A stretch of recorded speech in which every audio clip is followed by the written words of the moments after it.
আমাদের ছোট ছোট স্টুডেন্টেরা বাচ্চা এরা ইমোশনালি আসছে, তারা তাদের যে বক্তব্য সেটি বলেছে। আমরা অথরিটির কাছে জানিয়েছি, সরকার সিদ্ধান্ত নেবেন তারা যেগুলো চাচ্ছে। আর আপাতত তো আপনারা দেখছেন যে তারা নিজেরাও কষ্ট করছে এবং রাস্তায় জনদুর্ভোগের সৃষ্টি হয়েছে। আমরা তাদেরকে বোঝানোর চেষ্টা করছি যে তাদের প্রতিনিধি দেখ, প্রয়োজনে সরকারের উচ্চ পর্যায়ে তাদের টিম নিয়ে, প্রতিনিধি দল নিয়ে আমরা তাদের সাথে কথা বলবো। আমরা ওয়েট করি, দেখি তারা কি আমাদের ডাকে সাড়া দেয় কিনা।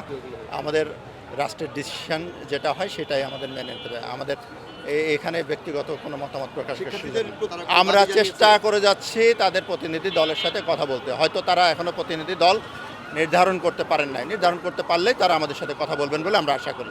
যতক্ষণ পর্যন্ত তারা আইন শৃঙ্খলা পরিস্থিতি স্বাভাবিক রাখবে, তারা ভয়ানক পর্যায়ে কোনো কার্যক্রম না করবে, তাদের কাজকে আমরা স্বাভাবিকভাবে অবজার্ভ করা এবং তাদেরকে সহযোগিতার যে বিষয়টি আইনগতভাবে আছে সেটুকু।